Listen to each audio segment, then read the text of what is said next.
우리가 요즘 살아가는 그런 시대들 또 뉴스들 여러분 가만히 살펴보면은 하나의 흐름이 있습니다. 그것은 무엇이냐면은 절대적인 진리가 이제는 무너졌다라고 하는 생각입니다. 우리 예전에는 우리 참 그러면 진리 그러면 정확한 것이 있었습니다. 그러나 요즘은 그런 것들이 다 무너진 시대를 살아가고 있죠. 자기가 속한 단체나 개인의 이익을 위해서 또 행한 일들이 유익한 일이다라고 한다면은 다른 단체나 타인의 그런 타인을 질밥봐도 괜찮다고 하는 그런 생각들이 굉장히 많습니다. 자기 중심적인 생각들이 굉장히 많아지게 되는 것이죠. 그러면서 등장하는 것이 무엇이냐면 상황 논리라는 것이 등장합니다. 상황 논리. 이것이 무엇이냐면은 내가 처한 형편과 행동에 따라서 환경에 따라서 내 행동과 가치가 변할 수 있다라는 이야기죠. 그러니까 옆에 사람이 이렇게 지나가고 있는데 그 사람이 날 쳐다봐요. 그럼 그 사람 때려도 괜찮은 거죠. 왜냐하면 내가 기분 나쁘니까. 이런 게 상황 논리입니다. 그러니까 타인이 나에게 무엇을 가해했기 때문에 내가 그 사람한테 무엇을 응징하거나 그런 것이 아닙니다. 그냥 내가 기분 나쁘니까, 내가 그 상황에 기분이 나쁘고 내가 그 상황에 짜증이 나니까 상대방을 가해하고 상대방을 때리는, 또 어떨 때 보면은 상대방을 죽이기도 하는 그런 일들이 굉장히 많이 날아가고 있는 것이죠. 이런 논리가 여러분 현대 사회에 가득하다는 것은 무엇이냐면은 우리 하나님의 말씀이 점점 무너지고 있다라는 이야기입니다. 왜냐하면 하나님은 절대적인 기준입니다. 하나님은 절대적인 가치이고 하나님은 어떤 상황과 환경 속에서도 하나님이 명령하시는 것은 지켜야 된다라고 하는 절대적인 기준을 가지고 있죠. 그런데 그 절대적인 기준이 다 무너지고 어떻습니까? 내 중심이 되는 거죠. 내가 기분이 좋고 내가 기분이 나쁘고 내가 그냥 짜증이 나면은 타인에게 무엇을 가해해도 된다라고 하는 그런 식의 논리가 자꾸 일어나다 보니까 하나님이 말씀하시는 그 진리는 다 무너져가고 개인이 생각하는 그 진리가 우선이 되는 그런 시대를 오늘 우리가 살아가고 있는 것입니다. 여러분, 이러한 생각들이 교회에도 들어왔을까요? 안 들어왔을까요? 들어왔겠죠. 교회에도 들어갔죠. 그래서 교회가 어떤 일을 행함에 있어서 뭐 과정은 다 필요 없습니다. 뭐 불법 다 필요 없습니다. 다 필요 없고 그냥 교회가 추구하는 목적만 달성하면은 교회는 무엇이라고 이야기하느냐? 하나님께서 이 모든 것을 하셨습니다라고 하는 이러한 문구를 딱 하나 내세워서 과정 가운데 있었던 모든 불법을 다 덮어버리려고 하는 그런 생각들이 굉장히 많아지게 되는 것이죠. 그래서 여러분 뭐 지나가다 보면요, 2층에도 교회 있고 3층에도 교회 있는 뭐 빌딩들이 굉장히 많습니다. 왜 그렇습니까? 뭐 그런 거 상관없는 거예요. 상관없고 그냥 내 교회만 잘 되면 된다라고 하는 그런 생각이 많아지고, 또 과정 속에서 일어난 여러 가지 어려움들, 뭐 하나님께서 합력하여 선을 이루신다고 했는데 이게 뭐가 그래 되게 대수가 되겠느냐라고 하면서 자기 합리화를 시켜버리는 그런 일들이 교회 가운데도 굉장히 많이 일어나고 있다라는 이야기죠. 그럼 이런 일들이 오늘날에만 문제였겠느냐? 절대 그렇지 않습니다. 여러분, 죄인들이 행하는 모든 행동들은 오늘날뿐만 아니라 성경에서 있었던 그 시대에도 고스란히 똑같이 일어나고 있다는 것을 우리는 꼭 기억을 해야 됩니다. 일어나는 현상만 다를 뿐이지 그 현상에 따르는 본질은 똑같다라는 이야기죠. 하나님께서 이스라엘 백성들을 애굽에서 가나안 땅으로 보내셨습니다. 그렇죠? 애굽에서 출애굽을 시켰죠. 그럼 왜 출애굽을 시키셨을까요? 여러분, 가나안 땅에는요, 그 당시에 아주 강력한 7개의 부족들이 살고 있었습니다. 그들은 철기 문화로, 철기 문명으로 강력하게 완전히 무장되어 있던 그런 문화였죠. 그러다 보니까 여러분, 이스라엘이 그 땅으로 들어가서 그 땅에서 산다는 것은 여러분 있을 수가 없는 일입니다.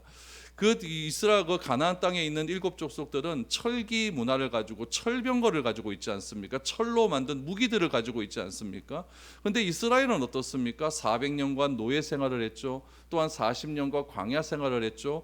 이스라엘 민족의 뿌리를 올라가다 보면 그 이스라엘 민족들은 다 유목민들 아닙니까? 양치고 살아가는 민족들 아닙니까? 그러다 보니까 전쟁과는 전혀 상관이 없는 그런 민족들이 가나안 땅에 들어가서 그 땅의 민족들을 몰아내고 그 땅의 저주에서 산다는 것은 이거는 불가능에 가까운 그런 일이었습니다.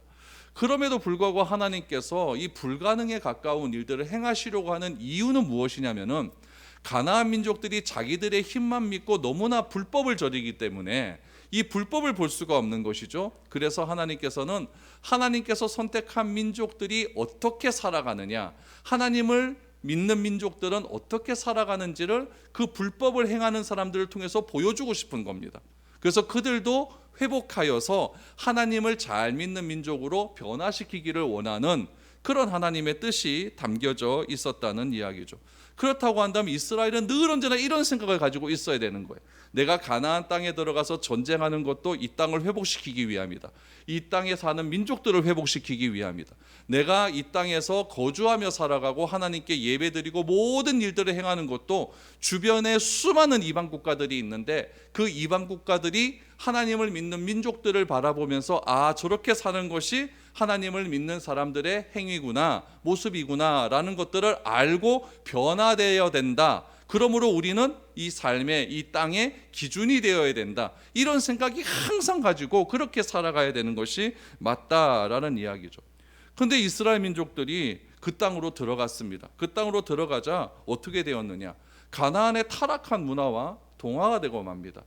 내가 나를 통해서, 나의 삶을 통해서 타락한 사람들이 변화가 돼야 되는 것이 맞는데, 타락한 문화를 보고 그게 재밌을 것 같으니까 내가 그 타락한 문화에 빠져들어가서 내가 변화가 되고 만 겁니다. 이게 거꾸로 된 것이죠. 이러다 보니까 하나님께서 굉장히 진노를 하게 되는 것이죠. 이런 진노 속에서 하나님께서 그들을 다시 회복시키기를 원하는 마음으로 하나님께서 그들에게 올무와 가시를 줍니다. 올무와 가시를 주니까 힘들지 않습니까? 힘들어서 하나님을 향하여 부르짖게 되고 그 부르짖음을 통하여 하나님께서 그 기도를 들으셔서 사사를 통해 그 땅을 다시 회복시키신다. 이런 이야기가 오늘 본문에 등장을 하고 있는 것이죠. 그러면 이렇게 일어나게 된 이유가 무엇인지를 우리가 한번 살펴보아야 됩니다. 왜 이스라엘 민족들은 하나님께서 주시고자 하는 그 이스라엘 민족만의 정체성을 다 잃어버리고 그 가나안 땅에 있는 사람들의 삶과 동화되고 말았는가? 그 이유를 오늘 본문에서 한번 찾아보면서 우리들은 어떤지를 한번 생각해 보았으면 좋겠습니다. 11절에서 13절까지를 보시죠. 이스라엘 자손이 여호와의 목전에 악을 행하여 바알들을 섬기며 애굽 땅에서 그들을 인도하여 내신 그들의 조상들의 하나님 여호와를 버리고 다른 신들 곧 그들의 주위에 있는 백성의 신들을 따라 그들에게 절하여 여호와를 진노하게 하였으되 곧 그들이 여호와를 버리고 바알과 아스라롯을 섬겼으므로 라고 말합니다. 여러분, 이스라엘이 여호수아와 함께 가나안 땅을 정복하였을 때에 가나안 족속들이 가지고 있는 모든 죄악을 완벽하게 제거하지는 못했습니다. 하나님께서 가나안 땅을 정복할 때 딱 한 단어를 말씀하셨어요. 진멸이라는 말이에요. 진멸. 사람들 다 죽이고 모든 재산을 다 태워버려라 라고 이렇게 진멸하라고 말씀하셨습니다. 그런데 이스라엘 민족들은 가나안 땅 사람들을 진멸하지 않고 뭐 했냐면은 타협했습니다. 진멸하지 않고 타협을 했다는 이야기죠. 그 타협의 증상이 무엇이었냐면은 하나님을 떠나 가나안 민족이 섬기던 신들을 섬기기 시작했다라고 이야기를 합니다. 그럼 왜 이스라엘 백성들이 하나님을 배신했을까요? 한 두 가지로 생각해 볼 수가 있어요. 첫 번째 이유는 무엇이냐면은 하나님에 대한 잘못된 이해 때문에 그렇습니다. 여러분, 우리의 믿음의 대상은 누굽니까? 하나님입니다. 그 하나님에 대한 이해가 잘못되면, 하나님을 우리가 잘못 알게 되면은 이렇게 배신할 수가 있다라는 이야기예요. 이스라엘이 하나님을 버리고 선택한 가나안의 신은 누구였냐면은 남자신 바알, 여자신 아스다롯입니다. 이 바알과 아스다롯은 여러분 부부예요. 그래서 여러분, 이 부부가 아주 친밀한 관계를 유지해야 가나안에 비도 잘 내리고 풍성한 풍년이 된다라고 하는 것이 가나안 사람들이 믿는 신앙의 핵심이었습니다. 그러니까 이 두 부부가 친밀해야 비가 잘 내리니까 이 부부가 싸우면 됩니까? 안 됩니까? 안 돼요. 그렇기 때문에 굉장히 이 두 부부를 친밀하게 하기 위해서 이 가나안 땅에 있는 이 신전들은 굉장히 음란했다는 이야기예요.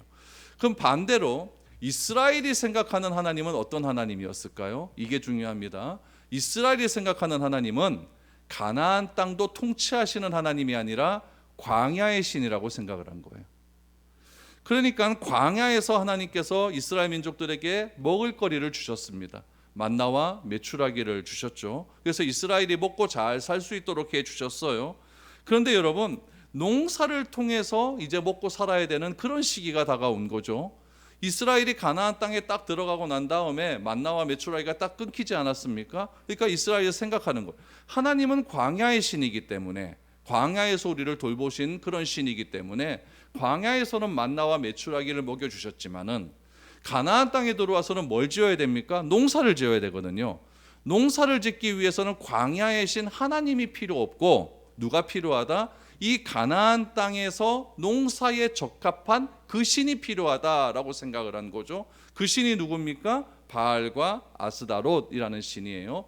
바알은 풍년의 신, 그 비와 번개의 신. 아스다롯은 풍년의 신이기 때문에 비를 잘 내려주시고 풍성하게 해주신 이 신을 잘 믿어야 된다라고 생각합니다. 그러면 이 이스라엘 백성들이 하나님을 버렸을까요? 안 버렸습니다. 양다리 걸치는 거예요. 하나님은 하나님이고 내가 먹고 사는데 필요한 신은 누구다? 바알과 아스다롯이다. 이렇게 생각을 하게 된 것이죠. 그러니까 하나님에 대해서 잘못 알고 있는 거죠. 하나님은 모든 세상을 통치하시고 우리의 모든 삶을 주관하시는 그런 하나님임에도 불구하고 이스라엘 민족들은 하나님은 어디에만 신이다? 광야의 신이다 라고 생각을 했기 때문에 가나안 땅에 들어와서 하나님을 버리게 됩니다. 두 번째 이유는 무엇이냐면 예배의 편리함 때문에 그렇습니다. 예배의 편리함. 여러분들이 저나 여러분들이 만약에 구약시대에 살았다라고 생각을 해보세요. 구약시대에 드리는 예배가 편리할까요? 안 편리할까요? 이건 무지하게 복잡합니다. 복잡해도 이렇게 복잡한 게 없어요. 여러분 이 레위기에 나온 모든 것들을 진짜 엄밀하게 하나하나 다 지키고 여러분 이렇게 예배 드릴 수 있는 그런 사람이 과연 있을까요? 저는 가만히 생각해보면 진짜 있을까 이런 생각이 들더라고요. 그러니까 굉장히 복잡합니다. 그런데 가나안 땅에 들어가서 가나안 사람들이 농사를 위해서 드려지는 예배를 보니까 이건 굉장히 편리하고 재미가 있어요. 아주 좋아요. 그러니까 간단하게 예배 드리고 예배 후에 뭐 하느냐? 가나안에 있는 바알 신전에 있는 성전 안에 있는 창녀들과 성관계를 맺으면 되는 겁니다. 그러면 여러분 이스라엘 민족들이 자기들이 드려지는 예배를 통해서는 너무나 복잡하고 어렵고 힘들고 맨날 피 봐야 되고 이래야 되는데 가나안 땅에 들어가던 이 예배는 굉장히 재밌는 거죠. 40년 동안 광야 생활 가만히 하면서 보니까 한 번도 이 마누라는 목욕도 안 하죠. 목욕도 안 하니까 냄새는 풀풀 나죠. 향수는 뿌리기를 하나 맨날 눈곱 끼고 끼째하이바 이래 있는데 가나안 땅에 딱 들어가자마자 여자들을 보니까 이 여자들은 향기로운 냄새도 나죠. 옷도 이쁜 거 입죠. 머리카락에선 윤기가 줄줄 나죠. 그러니까 눈이 확 돌아가 버리는 거죠. 그러니까 집에서는 뭐라고 나갑니까? 나 예배 드리고 올게. 그리고는 나가서 진짜 예배 드리고 오는 겁니다. 어디서요? 가나안 신전에 들어가서 예배를 드리고 오는 거죠.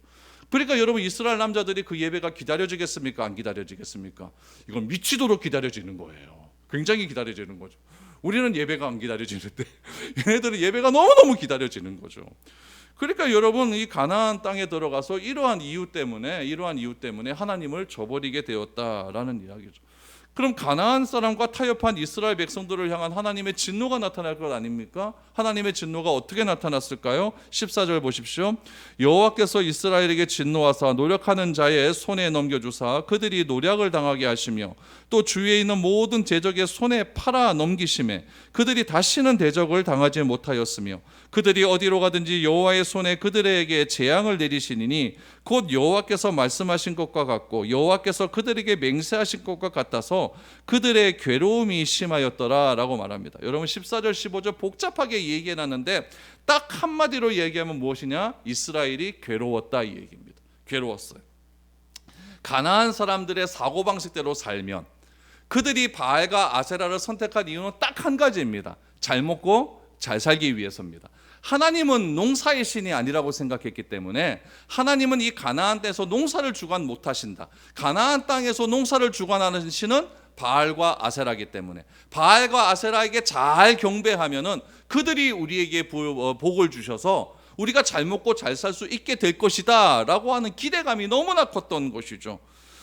그러니까 가나안 사람들의 삶의 방식대로 살기만 하면 돈 잘 벌고 잘 살 것으로 기대를 했는데 14절에 보니까 잘 살 것으로 기대한 모든 것이 다 무너지기 시작합니다. 돈 좀 모아놓으니까 도둑놈들이 와서 다 뺏어갑니다.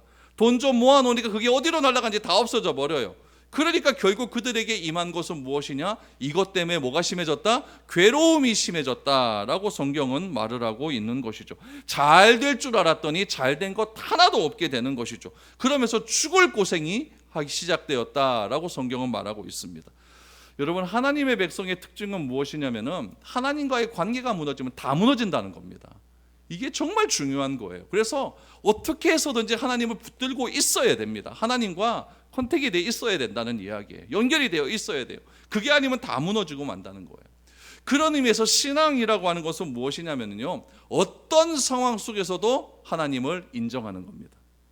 제가 앞에서 말씀드렸다시피 내가 기분 나쁘고 내가 내가 짜증나고 이러면 상대방을 뚜려 패는 이런 상황에 맞는 논리를 말하는 것이 아니라, 내가 좀 기분 나쁘고 내 환경이 안 좋고 내 상황이 나쁘다 할지라도 끝까지 하나님 인정하는 것, 이것이 신앙이라는 이야기예요.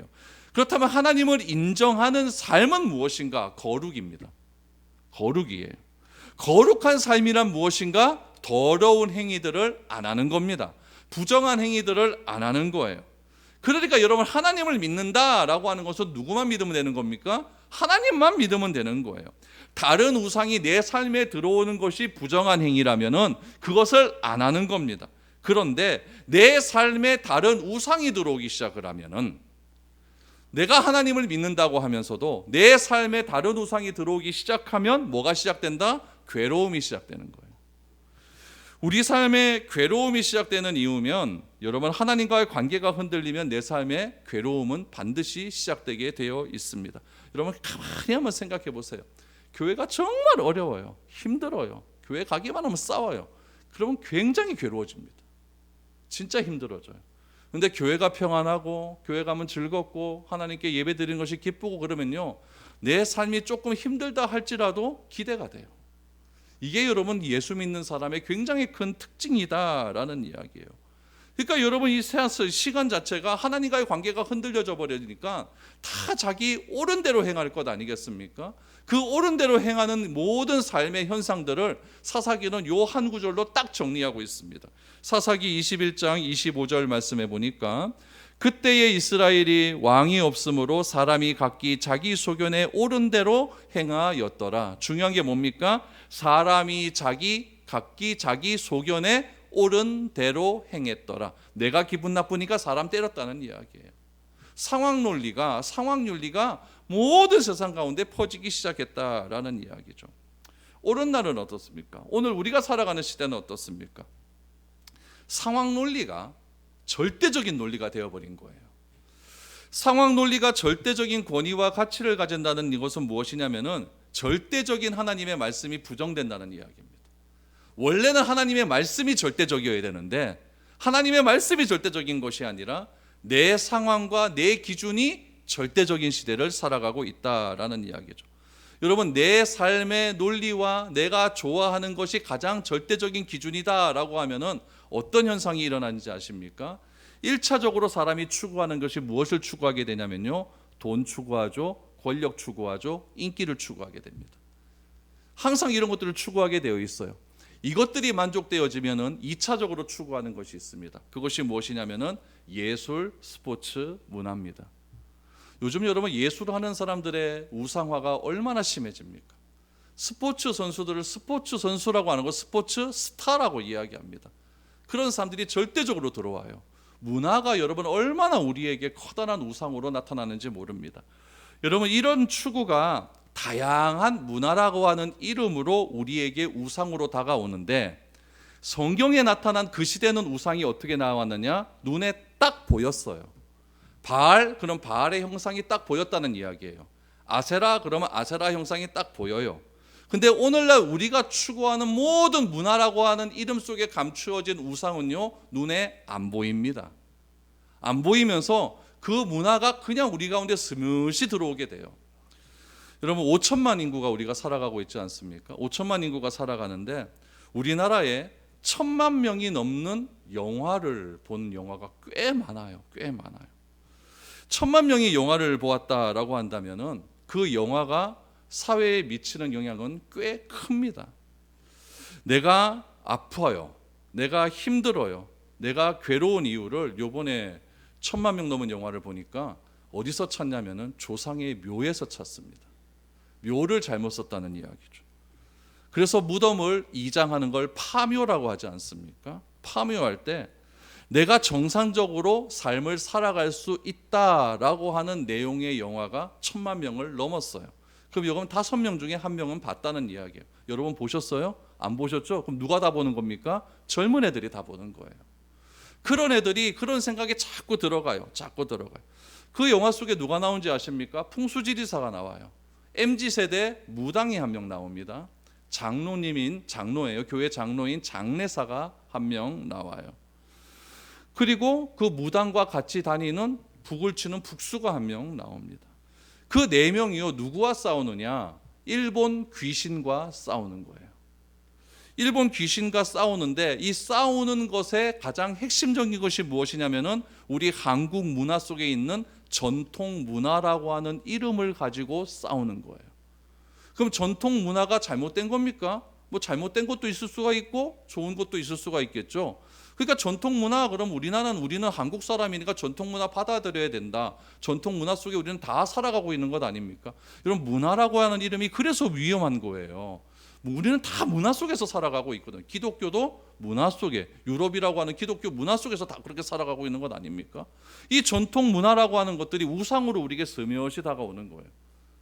우리는 그것이 우상인지 몰라요. 그러나 나는 우상이다라고 그렇게 나오는 것이 아니라 그렇게 슬며시 다가옵니다. 이들이 누구한테 그런 것들을 배웠을까? 이 영화 제작하는 사람들이 진짜 무당한테 배워요. 그 무당이 예능 프로에 출연을 합니다. 그러면서 물어보잖아요. 진짜 내가 아프고 우리 가문 가운데 자꾸 무슨 일이 일어나게 되면은 묘를 옮겨야 돼요? 그럼 이 무당들은 뭐라고 얘기할까요? 옮겨야 된다고 이야기하죠. 근데 영화에 보니까 진짜 옮겼더니 괜찮아지거든요. 그러면 그 영화를 보면 아 진짜 그렇구나. 제가 설교하는 것보다 그 영화 한 프로 보는 영향력이 더 파급력이 크거든요. 그렇구나 이렇게 생각하는 거죠. 그것이 무엇입니까? 바알과 아세라를 섬기는 그런 문화예요. 그런 우상 숭배예요. 여러분 이런 것들이 내가 묘를 옮긴다고 해서 내 삶이 평탄해지고 하는 생각이 얼마나 날조되고 위험한 생각입니까? 이런 것들이 다 날조된 생각이고 이런 것들이 다 상황 논리에 접근하는 그런 생각이라는 이야기예요. 그래서 여러분 사사기 2장 3절 말씀해 보면은 이렇게 나와요. 이런 문화 속에서 우상을 자꾸 받아들이는 이런 사람들을, 이런 현상을 가리켜서 하나님께서 이렇게 말씀하시죠. 그러므로 내가 또 말하기를 내가 그들을 너희 앞에서 쫓아내지 아니하리니 그들이 너희 옆구리에 가시가 될 것이며 그들의 신들이 너희에게 올무가 되리라 하였노라 라고 말합니다. 여러분 우리 인생에 가시와 올무가 있다면 그 출발점이 무엇인지를 분명하게 말씀해 주시고 있는 거예요. 왜 우리 삶은 이렇게 힘들까? 왜 우리 삶은 이렇게 어렵고 괴로울까? 2장 3절에 보니까 분명하게 나와요. 가시와 올무 때문이다. 하나님께서는 절대로 그것을 내 삶 가운데 떨어뜨려 놓지 않겠다라고 말씀을 하고 있는 것이죠. 여러분 가시와 올무가 있어요. 막 찔러요 그게요. 그러면 부르짖겠습니까? 안 부르짖겠습니까? 부르짖겠죠. 부르짖음에 하나님에 대한 응답은 어떻게 응답하실까요? 사사기 2장 16절에서 17절 말씀해 보니까 여호와께서 사사들을 세우사 노략자의 손에서 그들을 구원하게 하셨으나 그들이 그 사사들에게도 순종하지 아니하고 오히려 다른 신들을 따라가 음행하며 그들에게 절하고 여호와의 명령에 순종하던 그들의 조상들이 행하던 길에서 속히 치우쳐 떠나서 그와 같이 행하지 아니하였더라 라고 말합니다. 부르짖을 때 하나님께서 사사를 보내주셔서 그 사사들로 하여금 메시지를 주어 빨리 나와라 라고 말을 함에도 불구하고 여러분 그 사람들이 나오지 않는다라는 이야기예요. 여러분 하나님이 응답하시는 방법은 다양한 방법이 있지만 사람을 통해서 응답하신다는 것이 핵심이에요. 하나님의 뜻을 떠나 우상을 쫓아 따라가는 사람들에게도 올무와 가시를 허락하시는데 그 올무와 가시는 무엇이냐? 인생의 채찍이며 사람의 회초리다라고 말을 하고 있습니다. 여러분 사무엘하 7장 14절 말씀에 보면은 나는 그에게 아버지가 되고 그는 내게 아들이 되니니 그가 만일 죄를 범하면 내가 사람의 매와 인생의 채찍으로 징계하려니와 라고 말을 하고 있습니다. 자세히 보세요. 나는 그에게, 하나님은 이스라엘 백성들에게 아버지가 되고 그들은 내게 아들이 된다고 말씀하십니다. 아버지가 아들을 징계하시는 방법이 무엇이냐? 사람의 매와 인생의 채찍으로 징계하신다라고 말을 하고 있어요. 여러분 삶들을 가만히 한번 생각해 보세요. 내 삶 가운데 가장 나를 힘들게 하는 대상이 누굽니까? 사람입니다. 사람 때문에 다 힘들어해요. 하나님의 사랑은 사람을 통해 전해집니다. 그런데 이상한 것은 무엇이냐면은 사람을 통해서 고통이 올 수도 있어요. 우리 인생은 하나님이 주신 선물인데 사람이 우리 인생의 채찍이 됩니다. 내 주위에 있는 사람들도 선물인데 그 사람이 내 삶의 회초리가 되어 고통스러운 일들이 벌어지게 된다라는 이야기죠.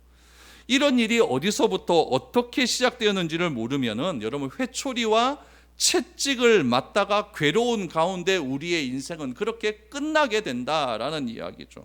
그러나 올무와 가시의 뿌리가 무엇인지 알게 되면, 올무와 가시가 나에게 임한 문제가 무엇인지 알게 되면 돌이킬 수 있다라는 것이 성경이 우리에게 대한 해답입니다.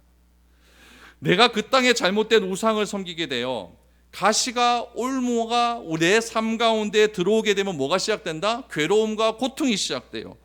그러면 고통 가운데 우리는 부르짖게 되고 부르짖음이 응답으로 우리를 돌이키게 하게 된다라는 이야기죠. 이런 사사기의 삶은 우리의 삶과 전혀 다를 것이 하나도 없습니다. 여러분 내 삶 속에서 내가 원하는 것 조금만 얻게 되면 여러분 교만해져서 하나님 안 찾고 감추어진 우상에게 다 쏟고 마는 것이 오늘 우리가 살아가는 모든 인생이라는 이야기죠. 그러면 여러분 내 삶 가운데 무엇이 시작된다? 고통이 또 시작되는 거예요. 그래서 하나님께 고통에서 해방되려고 하나님께 부르짖어 기도하면 하나님께서 그 고통 속에서 부르짖는 우리의 기도를 들으시고 돌이키신다라는 이야기죠. 하나님께서는 우리에게 이렇게 반복된 죄악 속에서 절대 살지 말 것을 말씀하고 있습니다. 하나님께 빨리 돌이켜라 라고 말씀하고 있는 거죠. 내가 우상에서 하나님께 돌이켜 하나님의 말씀으로 말미암아 회복을 얻는 것, 여러분 이것을 성경은 구원이다 라고 말을 해요. 구원은 여러분 잘 아셔야 되는 게 무엇이냐면은 내가 회개했다고 얻어지는 것이 아닙니다. 구원은요, 하나님께서는 우리를 구원하시기로 이미 결정 다 해놓으셨어요. 우리는 착각하기를 내가 회개했기 때문에 구원을 얻는다라고 생각하지만 그거 아닙니다. 하나님께서는 창세 전에 우리를 이미 선택하여 주셨고, 선택하여 주신 우리를 하나님께서는 우리를 먼저 찾아와 주셨고, 그 찾아와 주신 사건을 내가 받아들이기만 하면 내가 구원을 얻는 거예요. 그때 내가 회개가 터지는 것 아니겠습니까? 그러니까 내가 회개했다고 구원을 얻는 것이 아니라 하나님이 나를 먼저 찾아와 주시고 구원하기로 이미 결정하셨다는 것을 믿는 순간에 내가 너무 감격스러운 것이죠. 이것이 예정설 아닙니까? 그 예정설에 내가 속해져 있다는 사실이 얼마나 감격스럽습니까? 그래서 여러분 누가복음 15장 24절 말씀해 보면은 여러분 탕자의 비유에서 이렇게 얘기해요. 이 내 아들은 죽었다가 다시 살아났으며 내가 잃었다가 다시 얻었노라 하니 그들이 즐거워하더라 라고 말을 했어요. 여러분 하나님은 아들이 아버지를 떠나 고통과 올무에 빠져 있다가 돌아왔을 때 기뻐하며 즐거워했다 분명히 말을 하고 있죠. 여기서 기억할 것은 무엇이냐면은 하나님께서는, 아버지께서는 아들이 돌아왔기 때문에 아들의 권위를 회복시켜 준 것이 아닙니다. 언제 이미 다 끝났을까요? 아들이 아버지 재산 가지고 떠나는 그 순간에 아버지는 아들을 이미 용서하셨어요. 이게 놀라운 사건입니다. 그러니까 뭐만 하면 됩니까? 내가 돌아오기만 하면 끝나는 거예요. 내가 돌아오기만 하면 끝나는 거예요. 그러면 여러분 아버지는요, 아들의 외모는 상관하지 않습니다. 그 아들이 지금 어디 있다가 왔어요? 돼지우리에 있다 왔잖아요.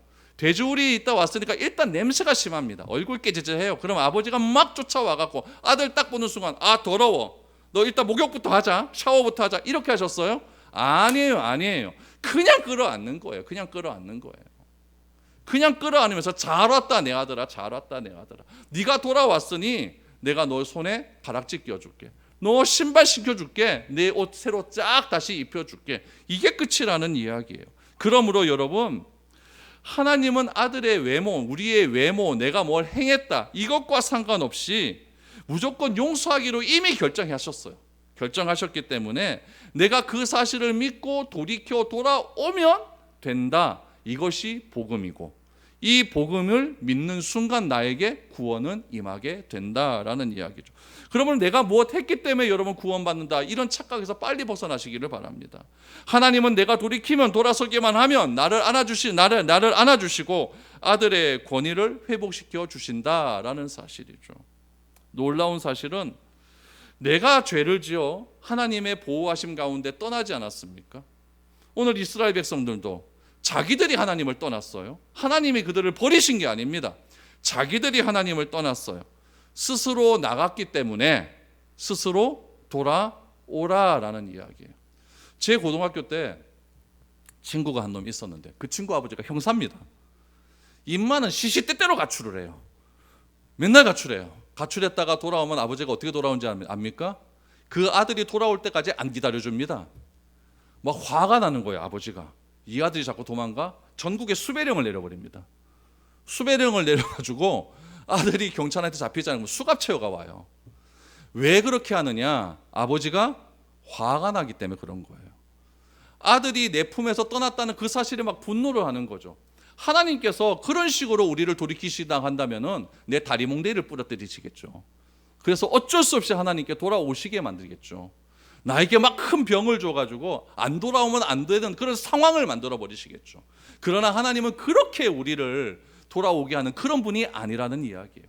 네 스스로 나갔으니 네 스스로 돌아오라는 거예요. 그때까지 기다려 주시는 것, 그것이 하나님의 사랑입니다.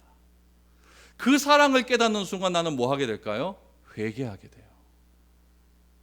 오늘 본문 말씀 속에서도 여러분 억지로 돌이키는 것은 아버지의 분노죠. 아버지의 분노죠. 그러나 하나님은 사랑이기 때문에 내가 돌이켜 돌아올 때까지 기다려 주십니다. 그러므로 사랑은 뭐냐? 오래 참는 겁니다. 사랑은 무엇이냐? 믿음입니다. 이것이 하나님을 바로 알아야 하는 이유라는 이야기죠. 오늘 본문의 이스라엘 백성들은 하나님을 잘못 알고 있었어요. 하나님은 광야의 신이다.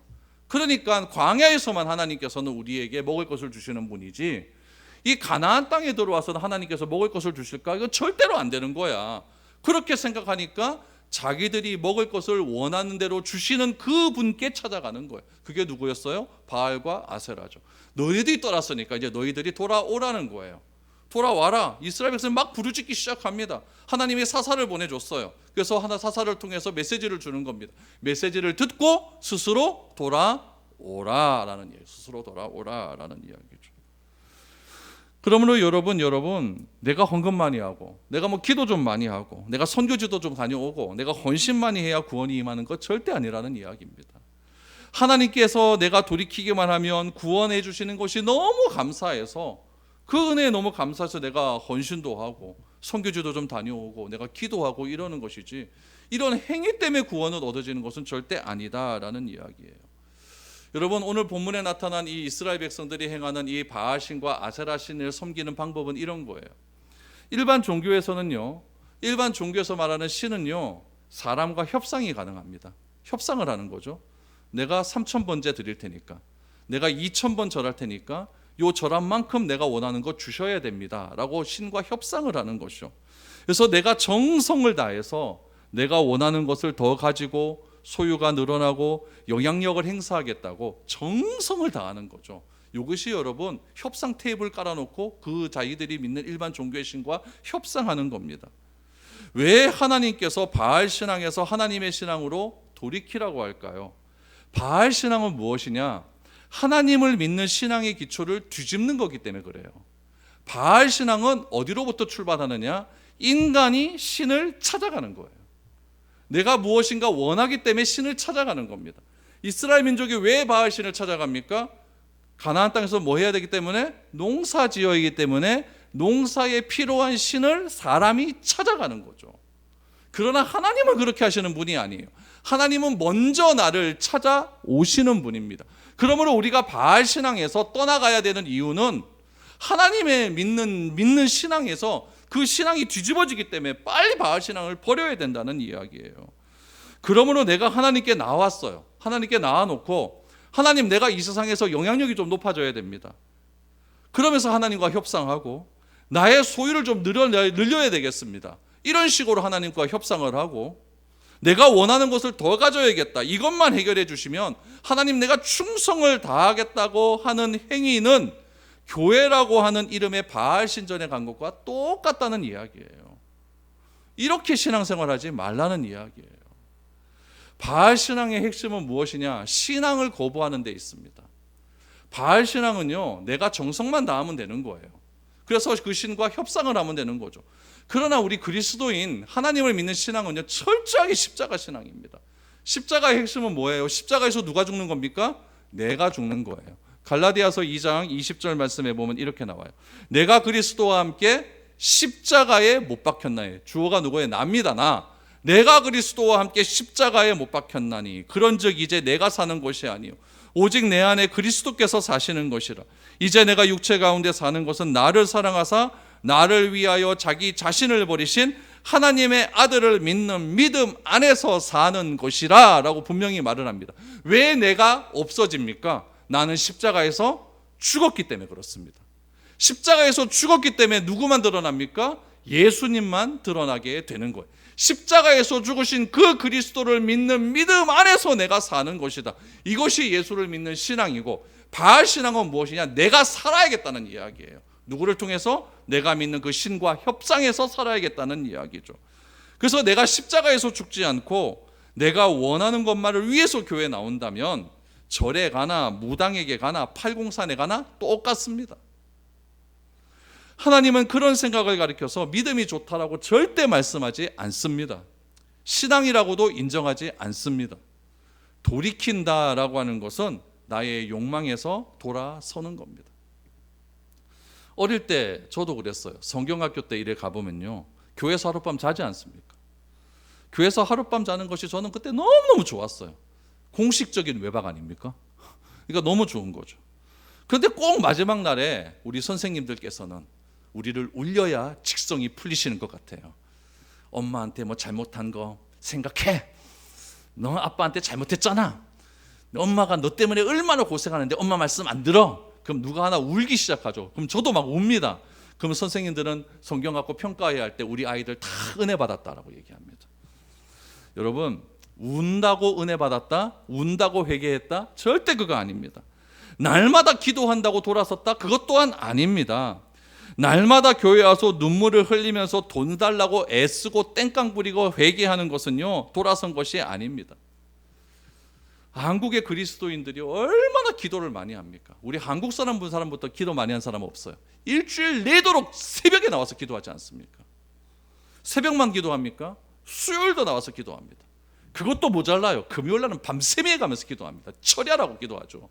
그것도 모자라요. 산에 올라가서 하나님께 매달립니다. 소나무 뿌리 뽑아야 된다고 해요. 그런데 이렇게 기도 많이 하는 민족 세상 어디에도 없는데요, 한국 교회는 점점 무너집니다. 출산율 낮아서 무너질까요? 뭐 그런 영향도 좀 있겠죠. 그러나 그렇지 않습니다.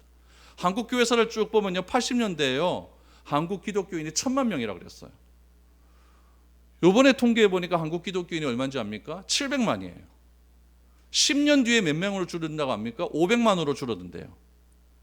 이건 다 끝난다는 이야기예요. 왜 기도는 그렇게 하는데 자꾸 줄어들까요? 기도 이렇게 많이 하면 늘어나야 될 것 아닙니까? 기도는 그렇게 하는데 왜 이렇게 줄어들까요? 세상이 어디 가나 누구의 신앙? 바알 신앙에 젖어 있기 때문에 그래요.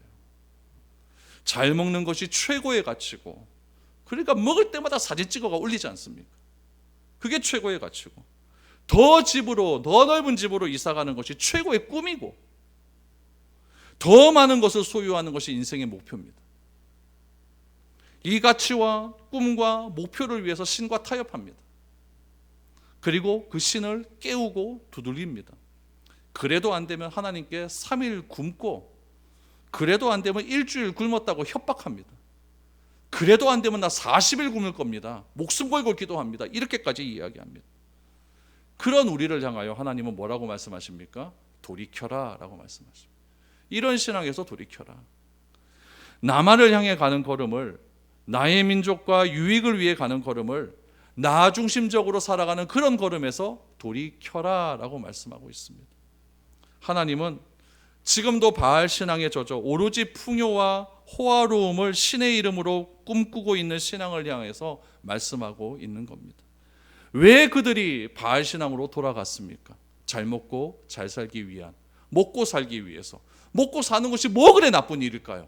먹고 살기 위해서 갔지만 그들이 진심으로 원하는 대상은 먹고 살기 위해서, 잘 먹고 잘 살기 위해서 가야 된다면은 바알을 선택하는 것이 아니라 하나님을 선택하는 것이 옳습니다. 하나님을 선택해도 바알 신앙이 주는 것보다 더 풍요로운, 더 아름다운 그런 삶을 우리에게 허락하여 주실 것입니다. 그 믿음이 없다면 하나님을 자꾸 바알로 만들어버리는 그런 우리의 삶이, 우리의 신앙이 우리의 모습 속에서 드러난다라는 이야기죠. 하나님은 내가 처해 있는 상황과 환경에 상관없이 주님께서 나를 아들의 권위로 회복시켜 주셨습니다. 그 하나님이 내가 믿는 하나님입니다. 나의 행위와 나의 노력 때문에 구원은 절대 오지 않습니다. 하나님은 이미 나를 용서하기로 작정하셨습니다. 그러니 이제는 바알 신앙에서 빨리 돌이키십시오. 하나님께서 진노하셔서 어떻게 해버리면 진짜 다리 몽둥이 부러져서 우리가 돌아올 수도 있습니다. 그러나 하나님은 그렇게 우리를 돌아오기를 원하지 않습니다. 말씀을 듣고 스스로 돌이켜 회복하면 그때 하나님께서는 나의 형편과 상황과 관계없이 나를 끌어안아 주시고 참 잘 왔다, 우리 즐거워하자라고 우리를 칭찬해 주실 것입니다. 하나님께서 우리를 이미 용서하셨다는 사실을 믿고 하나님께 돌이킬 수 있는 그런 저와 여러분이 될 수 있기를 바랍니다. 그래서 바알 신앙이 아니라 하나님을 믿는 그 믿음의 신앙으로 한 걸음 한 걸음 더 전진해 나아갈 수 있는 저와 여러분들이 될 수 있기를 축복드립니다.